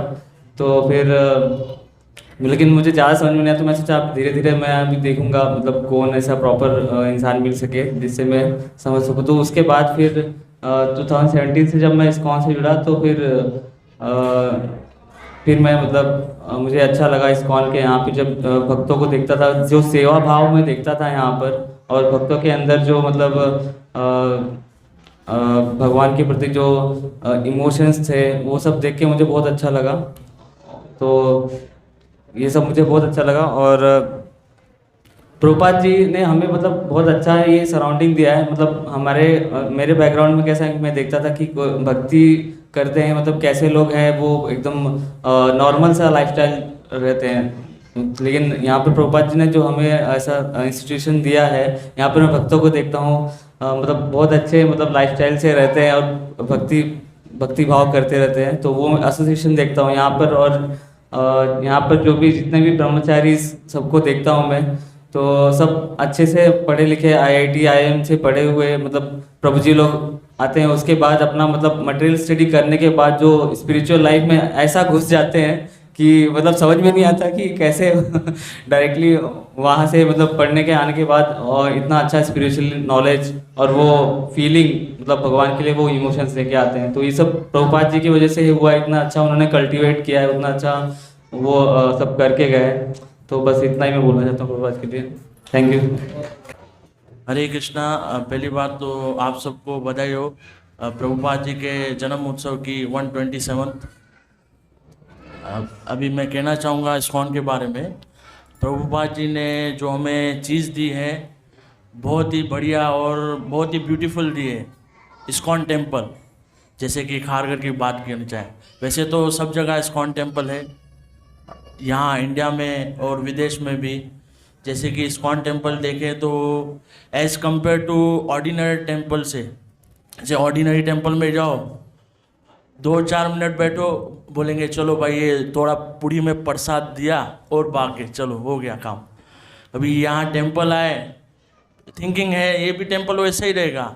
जैसे जाओ अंदर तो ऐसा लगता है कहाँ कोई दूसरी दुनिया में आ गए, ऐसा लगता है फॉरेन में आ गए टेम्पल। इतना साफ सफाई, और जैसे अर्च विग्रह देखते हैं डीटीज राधा कृष्ण की, नित्या गौरंग की, तो इतना मीन्स एकदम इतना सुंदर लगता है देख के, बहुत बढ़िया। और श्रील प्रभुपाद जी की, और फिर ऊपर से इनका जो मंत्र लगता है हरे कृष्णा कृष्णा कृष्णा हरे हरे, हरे राम राम राम हरे हरे। और ऊपर से जो मॉर्निंग से स्टार्ट होता है मंगला आरती, जपा, उसके बाद गुरु पूजा, और उसके बाद भागवतम का लेक्चर, बहुत फिर। बट मैं अब तक इतना मैं प्रयास करता हूँ, अभी भी मेरे घर पे कोई नहीं है, बट यहाँ पे रहता ही नहीं हूँ टेम्पल में। कभी होता है टेम्पल में ही रह जाऊँ और जल्दी से मंगल आरती अटेंड करूँ, बट अभी भी अनफॉर्चुनेटली मैं जन्माष्टमी में भी नहीं अटेंड कर पाया। आया बट 7 बजे गुरु पूजा में आया। और मैं कहना चाहूँगा मैं लास्ट 2020 से जुड़ा इस्कॉन से। एक्चुअली मैं लॉकडाउन में ऐसे फालतू बैठकर घर पे वीडियो देखता रहता था, कुछ था नहीं, बाहर जाना नहीं। तो ऐसे देखते देखते मैंने अमोल लीला प्रभु जी का वीडियो देखा और अच्छा लगा। ऐसे करते करते तो लिंक आ गया, जुड़े हुए वीडियोस और आते गए, तो अच्छा लग रहा था मुझे। तो वहाँ पे सुना प्याज लहसुन का वीडियो, ऐसा होता है ऐसा होता है। तो मैं एक बार मेरे मासी के साथ यहाँ पे आता टेम्पल में, एकादशी का दिन था, तो मैं बोला चलो मंदिर में जाते, तो प्रसाद है, तो प्रसाद तो छोटा मिलेगा, प्रसाद है। तो कूपन दिए थे, यहाँ पे आया, तभी तो नीचे बन रही था टेम्पल। मैं देखा प्रसाद, इतना ढेर सारा लाइन लगा था। वाह भाई, प्रसाद हो सकता है अच्छा अच्छा हो। जैसे गया एकादशी का, तो बोला ये क्या पतला पतला पानी के जैसा। मम्मी भी बोली ये तुझे तो प्रसाद अच्छा लगेगा नहीं। ठीक है, बैठ गया खाने, उसे प्रसाद खाया, फिर गया घर पे। ऐसा करके 1-1.5 हफ्ता हुआ।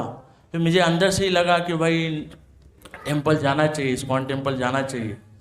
एक दिन मैं विचार किया, जैसे ये नवंबर का एंडिंग डेट था कार्तिक मंथ का, तो मैंने डिसाइड किया कि मैं जाके भगवद गीता और जपा माला लूँ।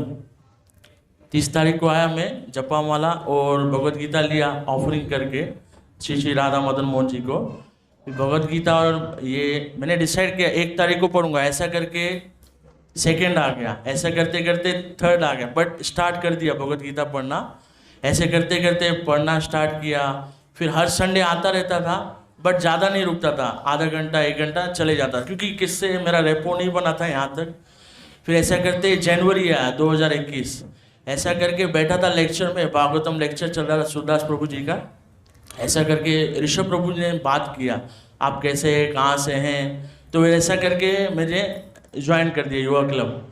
तो मुझे अच्छा लगा। तभी इवनिंग में होते थे सब लेक्चर्स, प्रभु जी लेक्चर होने के बाद प्रसाद हम देते थे, फिर हम लोग ओपन में कीर्तन पे जाते थे, जहाँ पे अभी बन रहा है ऊपर टेम्पल। बहुत अच्छा लगता था आके।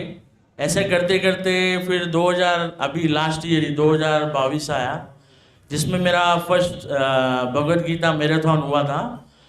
तो हृदय माधव प्रभु जी ने मुझे पूछा कि भाई आप कितना करना चाहेंगे भगवद गीता, हम हर एक को दे रहे हैं कि अपना टारगेट खुद ही डिसाइड करो।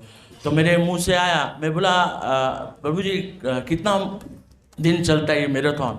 तो प्रभु जी ने बोला 15 जनवरी तक कर सकते, 1 दिसंबर से। बोला अच्छा ज़्यादा दिन है, चलो मैं बोल देता हूँ, 1 महीने में 30 डेज होता है, मैंने 35 बोल दिया भगवद गीता।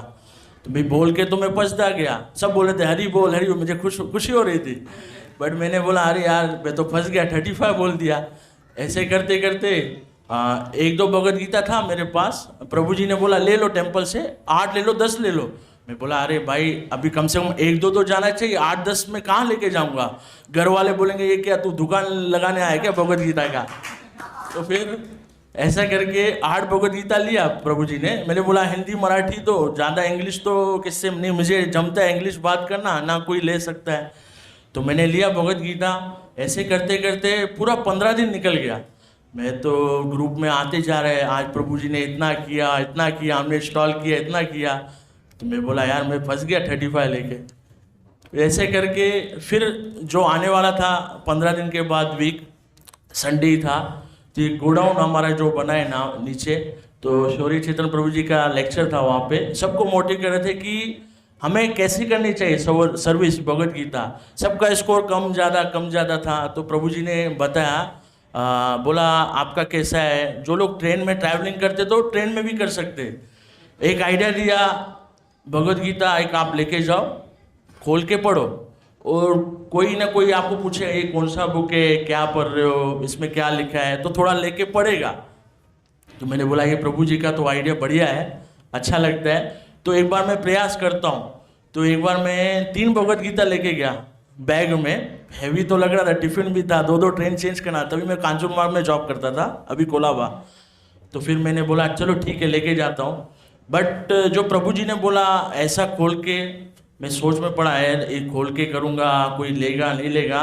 तो इतना मैं ट्रेन में देखता था, छोटी छोटी चीज़ें, पेंसिल, ये ब्रश चाहिए किसको, सेलिंग कैसे करते। तो मैंने बोला यार बाहर में गया, शर्म बेशरमों के भगवद गीता प्रचार को, ये तो धर्म का चीज़ है ना, और ऊपर से प्रभुपाद जी का बुक है। मैंने बोला ठीक है अभी करता हूँ। तो ऐसे करके एक भगवद गीता गया ना, तो सामने वाले ने पूछा अरे आप इस्कॉन से है क्या? मैं बोला हाँ इस्कॉन से। तो एक भगवद गीता गया, मैं तो बोला अरे वाह इस्कॉन का तो नाम है, ऐसे तो इजीली हो जाएगा भगवद गीता। तो ऐसा करते करते डे बाय डे 1-2 करके ऐसा एक जाता गया भगवद गीता सबके पास। तो ऐसा करके 10 दिन में इवन खत्म हो गया 8-10 भगवद गीता। फिर प्रभु जी को बोला हो गया, बोले प्रभु जी अरे वाह हो गया, 10 दिन में खत्म हो गया भगवद गीता, हाँ और चाहिए। ऐसा करके करके जो मैंने संकल्प लिया 35 का, लास्ट में जब मैराथन खत्म हुआ हमारा 15 जनवरी, उसके बाद प्राइज डिस्ट्रीब्यूशन हुआ फरवरी में 14 या 13 को, मुझे एग्जैक्ट डेट नहीं याद है। तो वो डेट पे एक्चुअली मुझे फैसिलिटेट किया गया अवार्ड देके प्रभुपाद जी का विद सिग्नेचर प्रभु जी के साथ। तो मेरे माता पिता जी भी आए थे, उनको भी गर्व हो रहा था मैंने इतना अच्छा काम किया है। जहाँ पे मैंने 35 का संकल्प किया था, वहाँ पे मैंने 66 भगवद गीता किया। और ये भी सर प्रभुपाद जी की कृपा है, प्रभुपाद जी का जो ग्रंथ में ट्रांसलेटर है।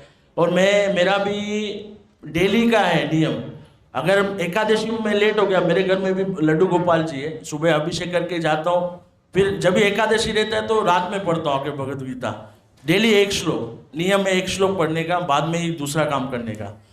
तो अभी भी जन्माष्टमी हो गया तो नहीं पढ़ सका, अभी जो 2 छूट गया है बट उसको कवर करूँगा, कभी डेली 2 श्लोका पढ़ के कंटिन्यू करूँगा वो दिन।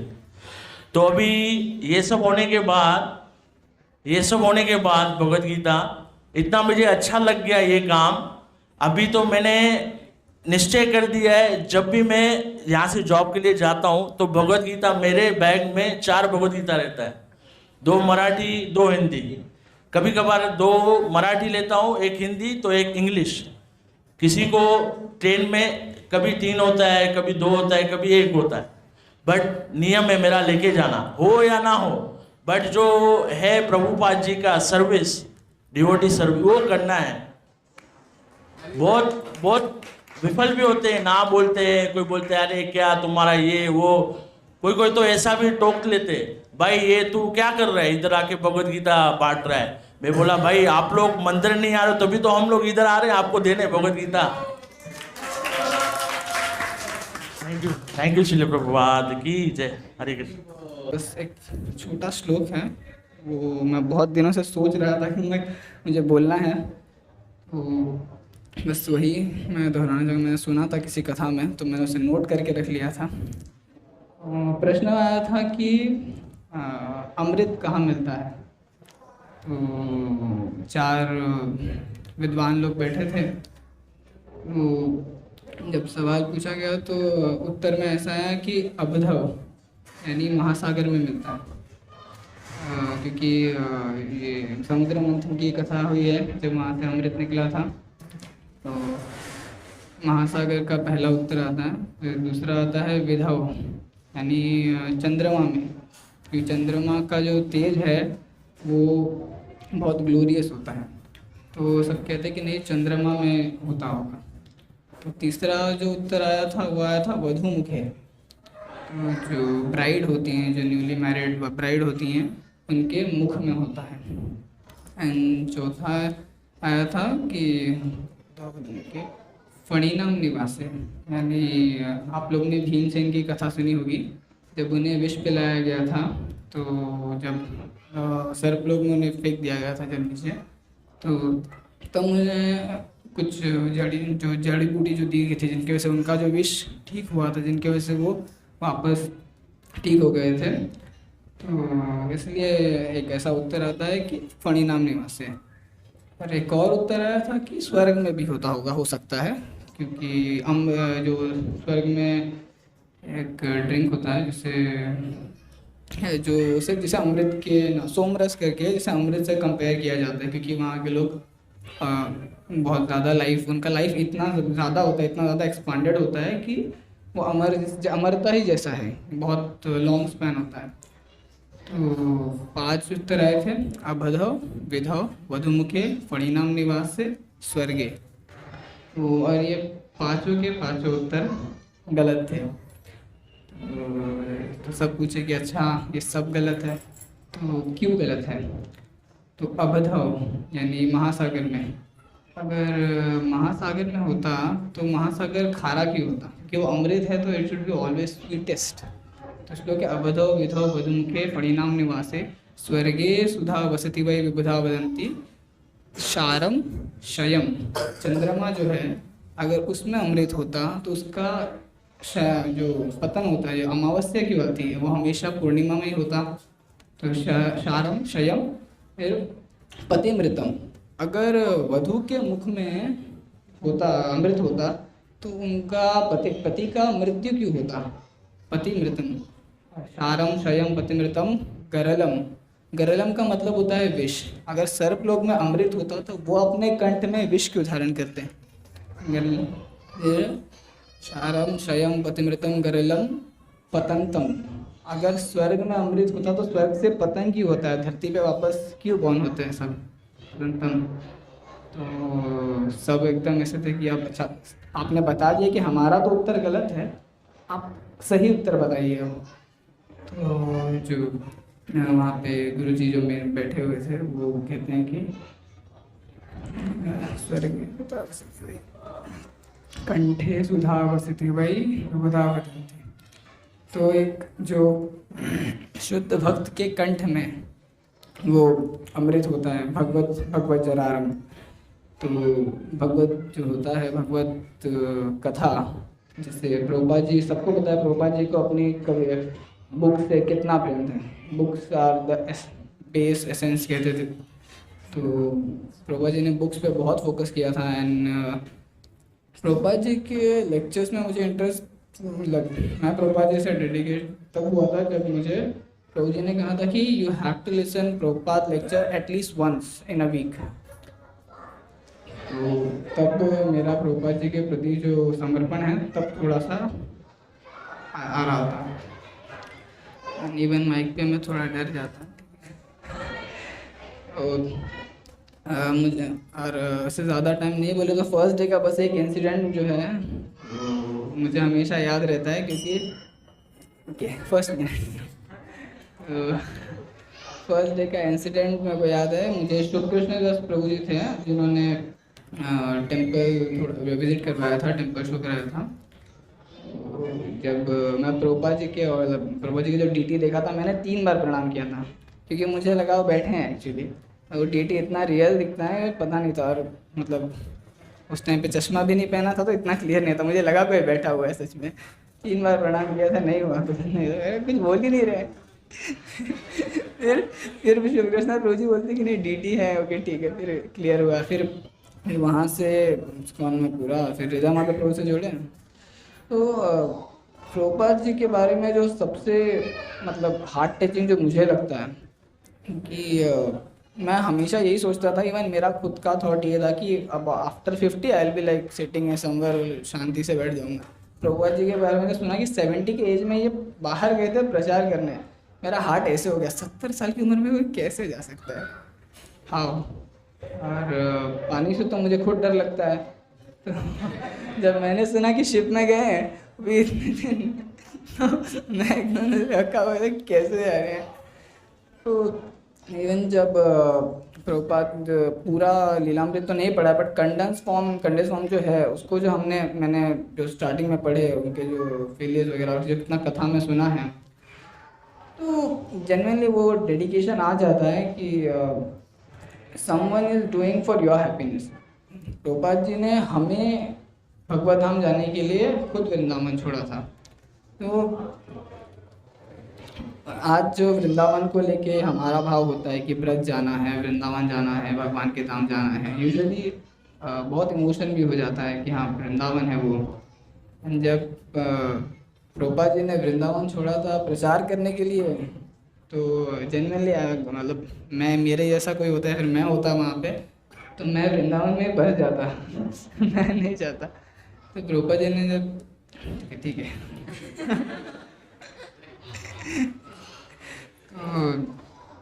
एंड जो मैं डेडिकेशन की बात करता रिजा माता प्रभु जानते हैं, मैं आया भी था जब फर्स्ट मीटिंग जो हमारा हुई थी, तो मैंने यही बोला था कि आई एम अ पर्सन, वो जो मन मौजी होता है ना, कि जो मन करता है वो तब तक करूँगा मैं, वरना मैं नहीं करने वाला, मुझे नहीं मतलब इतना नहीं।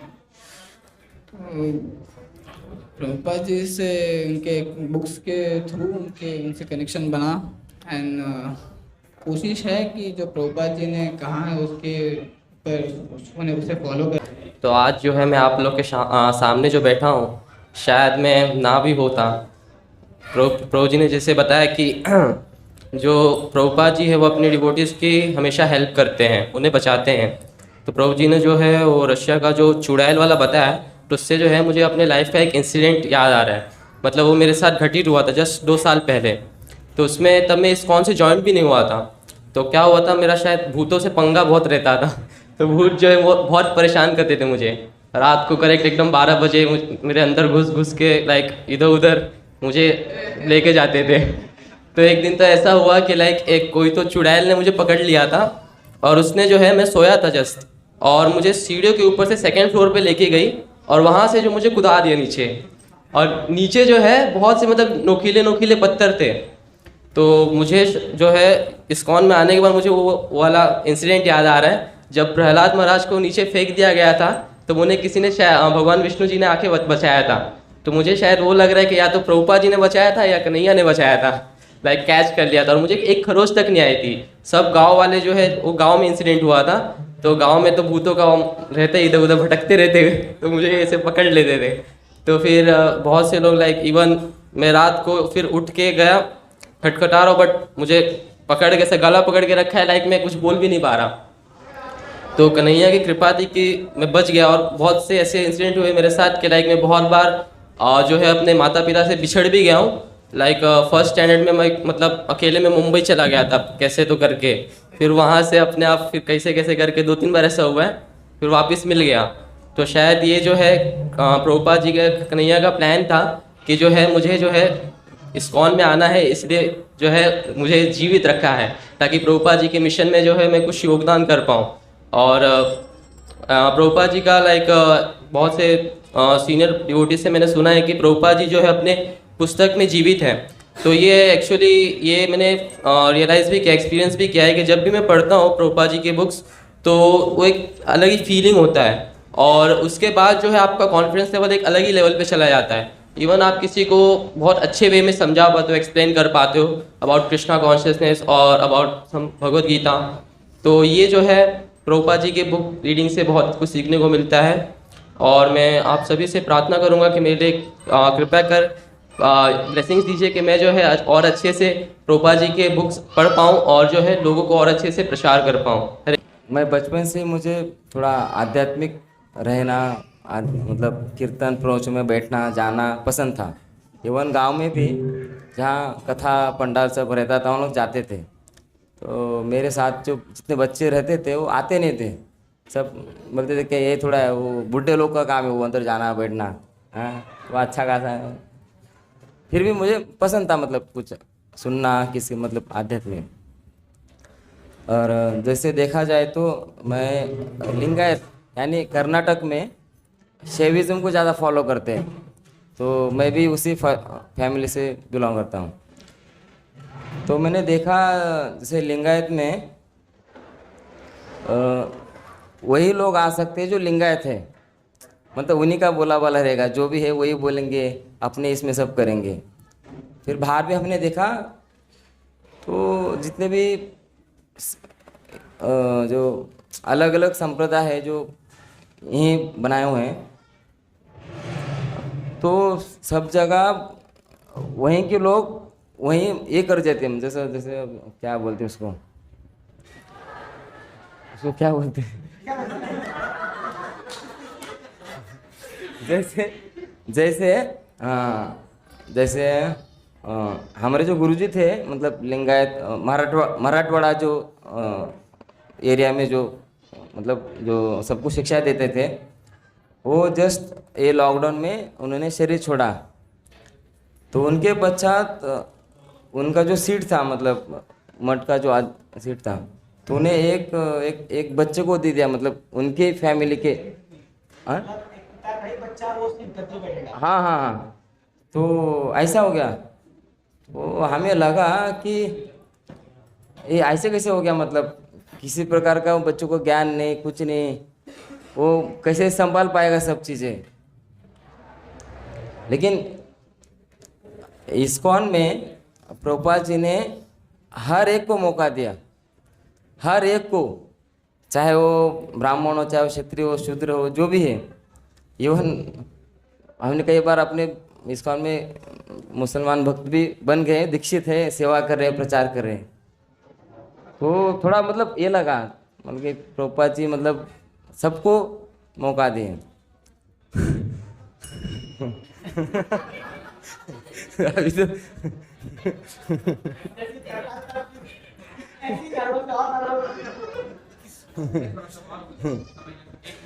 हाँ, तो हमें तो घर से तो बहुत विरोध होता है कि क्यों जाओगे वहाँ क्या है सब इस्कॉन में है, हमारा पूरा खानदान इधर है, मतलब हमारा उधर मतलब महाराष्ट्र में सब कर्नाटक इधर में, तो उधर क्यों जाते, तू अकेला रहता है, मतलब इधर आओ, इधर जॉब करेंगे, इधर धंधा करेंगे, वो करेंगे। फिर भी मैं खाली इस्कॉन के लिए यहाँ मुंबई में रहा हूँ। सबसे पहले मैं अपना आभार व्यक्त करना चाहूँगा हिज ग्रेस सॉरी चैतन्य प्रभु जी, जिन्होंने मुझे इतना अच्छा मौका दिया। आज पहली बार मुझे भक्तों के सामने अपने विचार व्यक्त करने का मौका दिया है आचार्य श्रीला प्रभुपाद जी के बारे में। तो मैं श्रीला प्रभुपाद जी के द्वारा जो किए हुए सबसे महत्वपूर्ण काम जिसमें उन्होंने इस्कॉन टेम्पल की स्थापना की, उस इस्कॉन टेम्पल की वजह से जो मेरे जीवन में परिवर्तन आया है उसके बारे में थोड़ा विचार व्यक्त करूँगा। तो मैं पहले एक्चुअली ज्ञान प्राप्त करने का मुझे बहुत शौक़ था, तो मैं भगवद गीता का ज्ञान प्राप्त किया करता था यूट्यूब से, और बुक्स वगैरह भी पढ़ता था।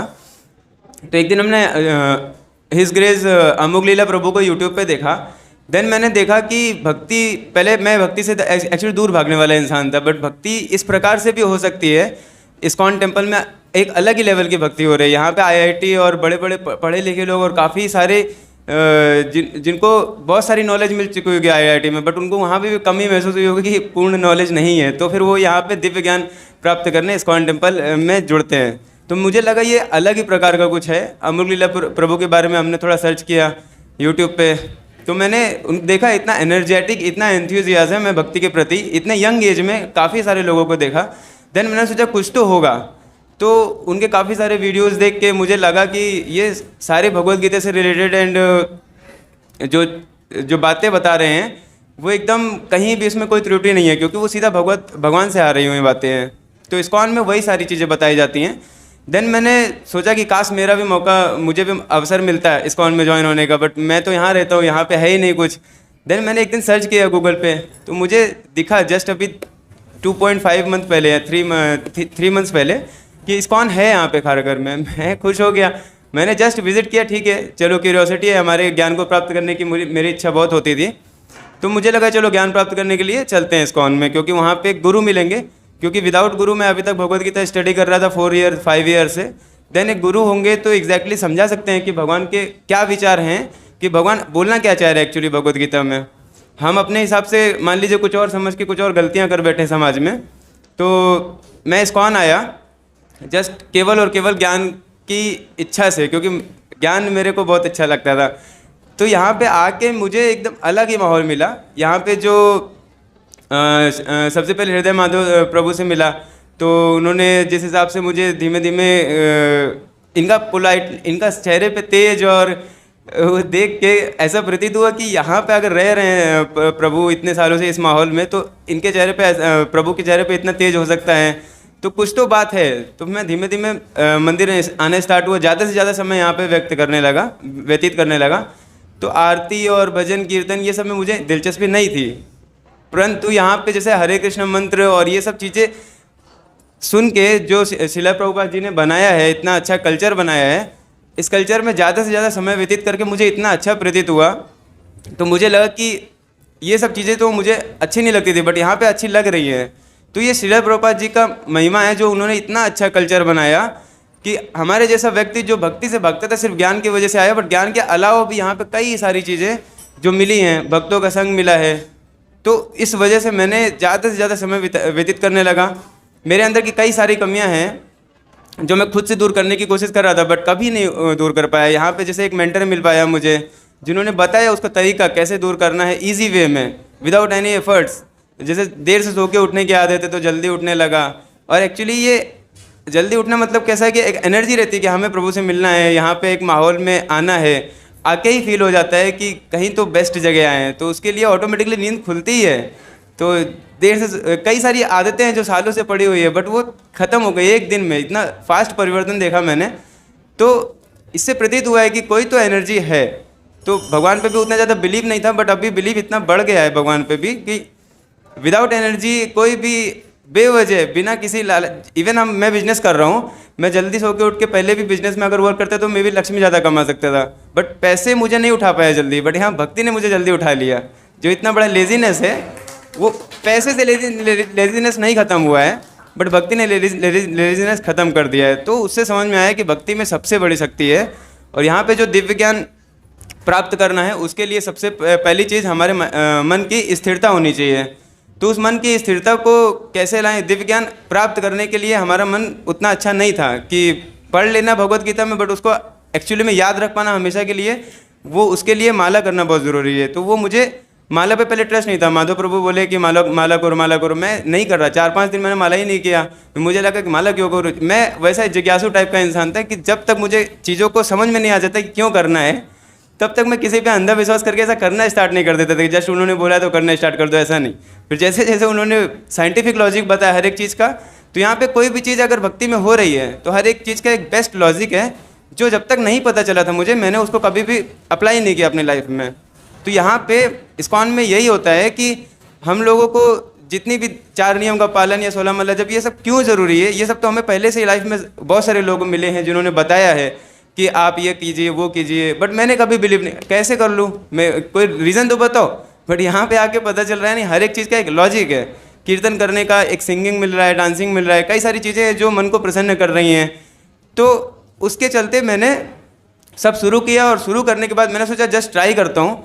तो 4-5 दिन किया, फिर ऑटोमेटिकली इसमें इतना मन लगने लगा और इतना अच्छा लगने लगा, तो मैंने सोचा कि नहीं, अभी ये सबसे बेस्ट है। ट्राई करके देखा है और इसका रिजल्ट अच्छा मिला है। फिर मैंने इसको धीमे धीमे और इम्प्रूव किया, जैसे जैसे फिर तो धीमे धीमे विश्वास होता गया प्रभु लोग पे कि वो जो भी बोल रहे हैं वो सत्य हो सकता है, क्योंकि उनकी बोली हुई 10 बातें अगर सही निकली तो आगे भी जो बोलेंगे मोस्टली सही होंगी, क्योंकि वो त्रुटि हो ही नहीं सकती, क्योंकि सीधा भगवान से आ रही हैं वो चीज़ें। तो यहाँ पे एक प्रणाली है, जैसे कि प्रभु लोग श्री कृष्ण से आए, जो 14 गुरु परंपरा से आई हैं, तो शिला प्रभुपाद जी के पास आया वो ज्ञान, वही ज्ञान उसको आगे बढ़ाया है। तो ये शुद्ध ज्ञान है। तो इसको इसमें जितनी भी कल्चर है, जितना भी एक इस्कॉन में एटमॉस्फेयर है, भक्तों का संग है, बुक्स हैं, चैंटिंग है, और 4 नियमों का पालन, जो कि मेरे से बहुत कम होता था पहले, बट अभी यहाँ पे पालन करने से मेरे लाइफ में सबसे आनंद आने लगा। काफ़ी सारी समस्याएं जो एक लाइफ में विदाउट डायरेक्शन लेस मैं जी रहा था। डायरेक्शन था, एक पैसे कमाने का डायरेक्शन सबका होता है, मेरा भी वही डायरेक्शन था, बट सोचा कि उसमें भी आनंद मिल नहीं रहा है, कितना भी कमा लो अंबानी भी खुश नहीं होगा, ये सोच के फिर मैं सोचा नहीं, एक बेस्ट डायरेक्शन होना चाहिए। तो वो एक आई थिंक रियल डायरेक्शन यहाँ से मिला मुझे, तो एकदम लाइफ ही चेंज हो गई। अभी मेरे को ओनली 2.5 मंथ हुआ है, बट ऐसा लग रहा है कि बस अब ये लास्ट है, इसके बाद कोई अलग डायरेक्शन होना ही नहीं चाहिए। और इसी को इतना आगे बढ़ाएंगे, और इतना फास्ट आगे बढ़ाने की इच्छा है, इतना फास्ट आगे बढ़ाने की इच्छा है कि जब कहते हैं मंजिल प्राप्त करनी है कोई भगवत धाम की, किसी भी प्रकार का परम आनंद प्राप्त करना है, तो उसके लिए देरी क्यों करना है। हम लोग जल्द से जल्द ज़्यादा से ज़्यादा माला करेंगे, ज़्यादा से ज़्यादा भक्ति करके, ज़्यादा से ज़्यादा समय को वेस्ट नहीं करना है, और यहीं पे यूज़ करके उसको आगे बढ़ा के और जल्दी से जल्दी अपना परम आनंद और भगवत धाम और प्राप्त कर लेंगे, दिव्य ज्ञान प्राप्त कर लेंगे। फिर बाद में वो दिव्य ज्ञान लोगों को बांटना भी है, तो उसके लिए जल्द से जल्द प्राप्त करेंगे ताकि ज़्यादा से ज़्यादा लोगों को बांट पाएँ। जैसे श्रील प्रभुपाद जी ने 70 साल की एज में गए अमेरिका, काश वो थोड़े पहले गए होते तो आज इस्कॉन टेम्पल हर एक सिटी में होता है, छोटे छोटे सिटी में भी होता है।